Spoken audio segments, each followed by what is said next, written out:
Bom, pessoal, vamos dar início a mais uma videoaula. A videoaula de hoje vai falar a respeito dos répteis, né? São animais bem estranhos, né? Que a gente acha muitas das vezes feios, mas eles fazem parte de uma linha evolucionária, né? De evolução.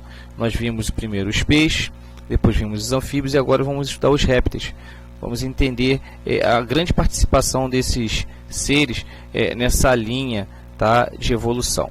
Tá bom? Então a gente vai falar a respeito de características, da morfologia e da classificação desses indivíduos, tá bom?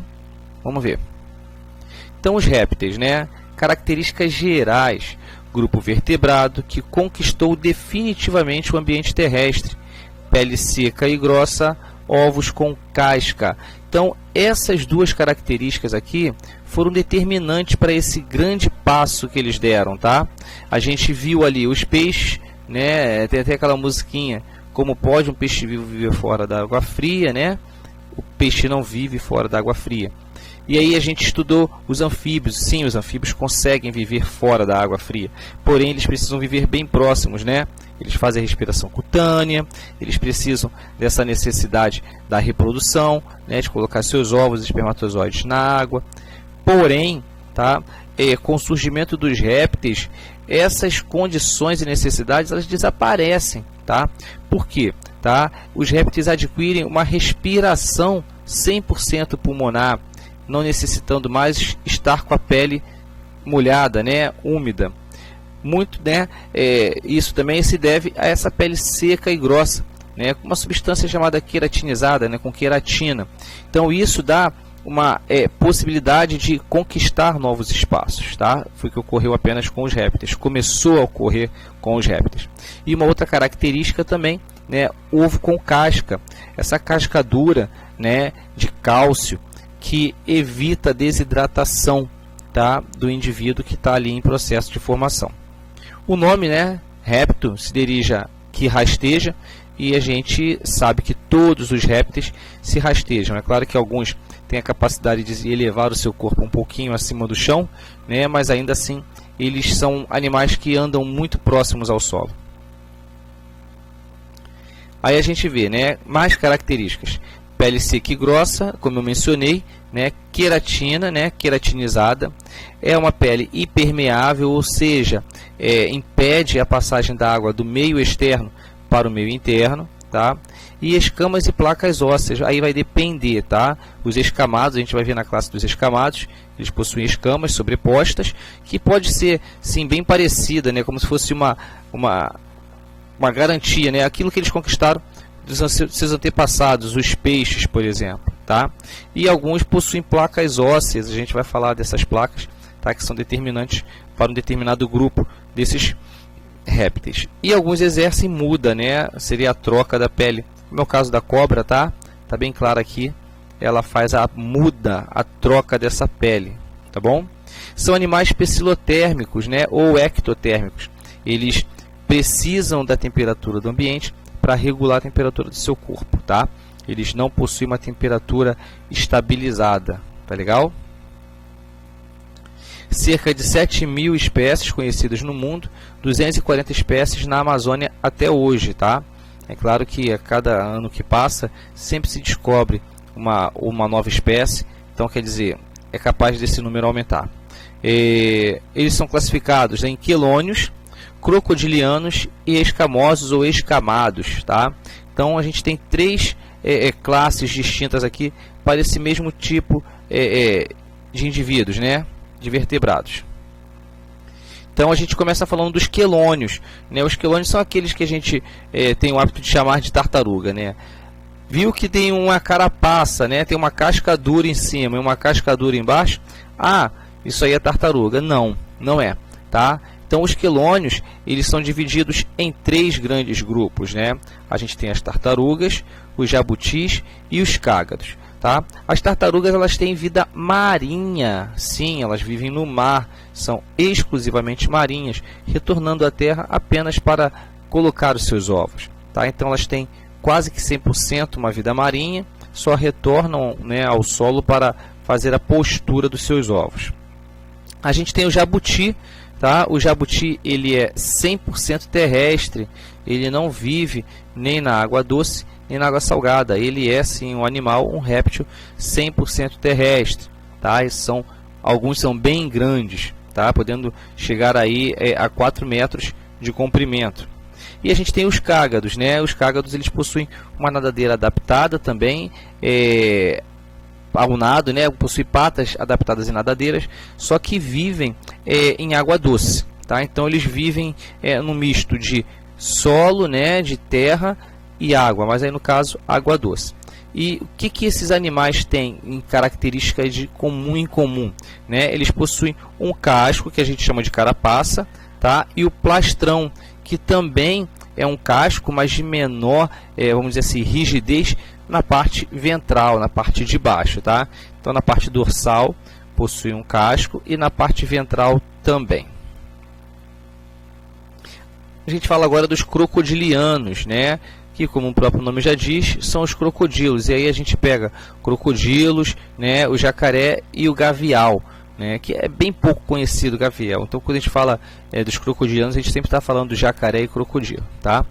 Esses répteis possuem as tais placas córneas, basicamente, né, jacaré e o crocodilo. E para que servem essas placas córneas? Né, são grandes placas que ficam no dorso desses animais, nas costas deles, e essas placas acumulam, tá, energia em forma de calor. Então é muito fácil da gente ver em reportagem, até mesmo no zoológico, né, esse tipo de réptil paradão lá, né, debaixo do sol, só se aquecendo. E por que ele faz isso? Porque geralmente, né, animais que possuem uma temperatura corporal maior possuem mais agilidade, tá? E esses animais precisam dessa agilidade, né, basicamente para caçar. Por que eu digo para caçar? Porque eles quase nunca são vítimas, né? São predados, eles são procurados como alimento. Quase nunca por conta do seu tamanho, né? Por conta de toda a sua estrutura corporal. Eles são realmente animais, quando adultos, preparados para matar e não para morrer.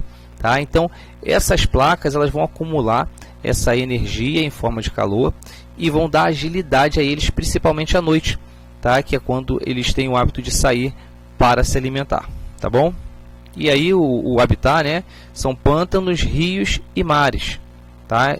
E mares em menor quantidade, tá? Mas é mais pântanos e rios. E aí a gente fala agora a respeito dos escamosos, né?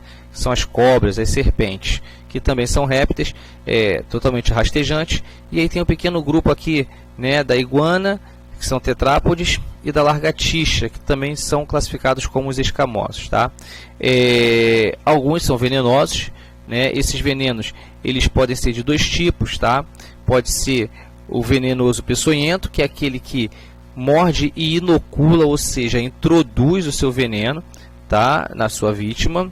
E tem aqueles venenosos que esguicham o seu veneno, então não são classificados como venenosos, como peçonhentos, mas também são venenosos, tá? Então a gente tem aí algumas imagens de alguns desses animais. E aqui, né, uma forma da gente identificar se, né, aquela víbora, aquela cobra é ou não peçonhenta, tá? Então peçonhentas venenosas, peçonhentas não peçonhentas, tá bom? Então tem aqui um modelozinho de identificação, né, da cabeça, mas eu confesso que é bom você não tentar identificar. Viu uma serpente, viu uma cobra? Se afaste dela. Tá? E aqui mais uma informação de imagens, né? Então, focetas loreais. Sim, é claro. Algumas cobras, principalmente essas cobras, né, peçonhentas que inoculam o seu veneno, elas possuem um órgão sensitivo muito importante, tá? Bem próximos aqui do nariz dela, são as focetas loreais. E para que essas focetas loreais servem? Serve para identificar calor, tá? Calor nas suas presas. Então, quando que geralmente essas focetas realmente vão funcionar? À noite. As cobras que têm o hábito de caçar à noite vão achar, principalmente ali, né, como um prato principal, com auxílio desse sentido, a foceta loreal, mamíferos e aves, tá? Porque esses animais possuem sangue quente.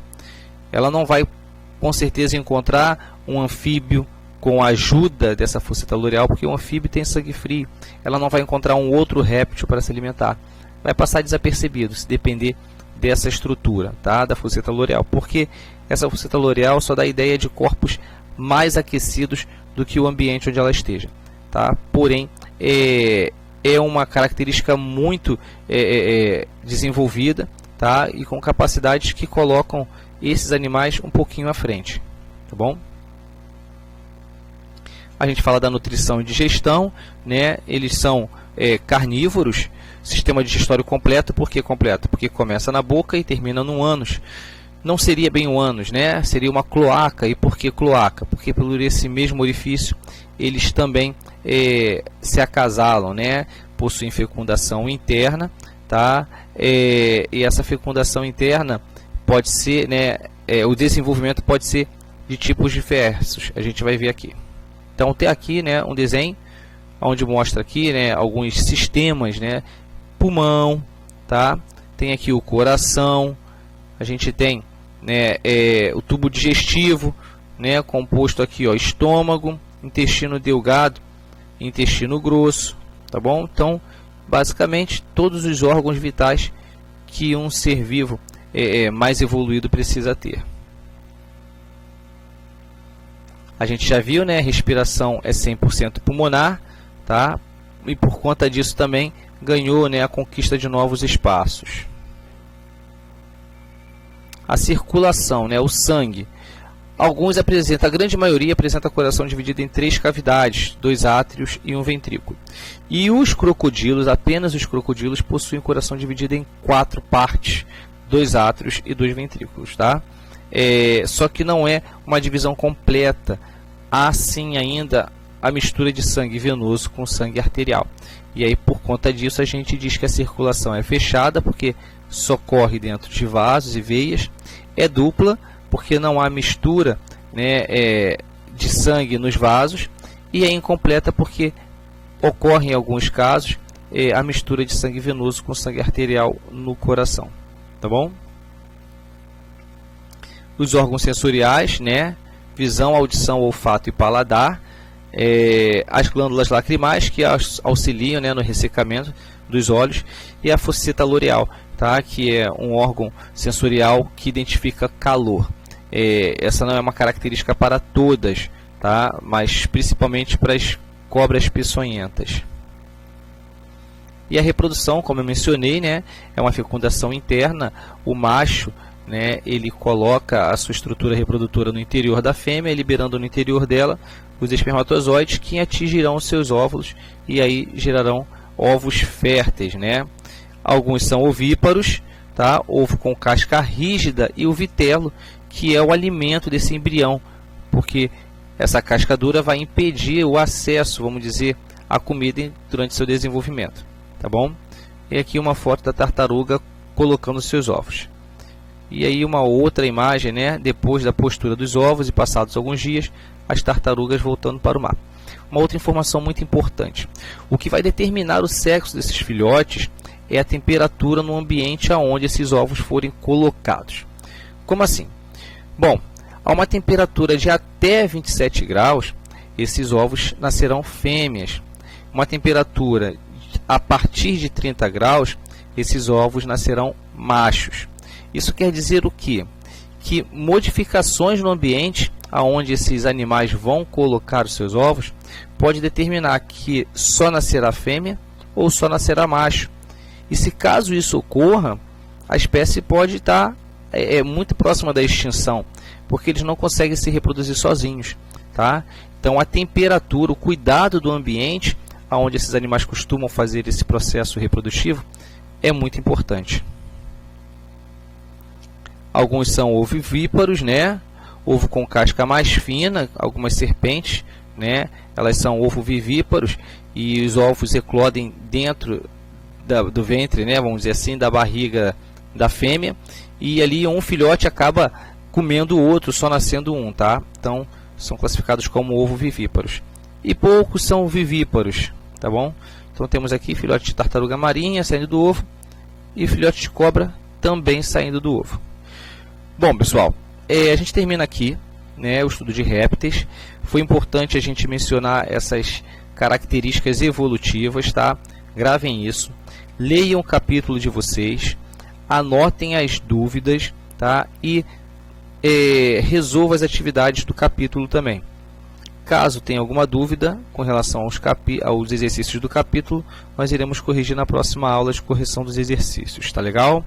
Um forte abraço, tchau, tchau.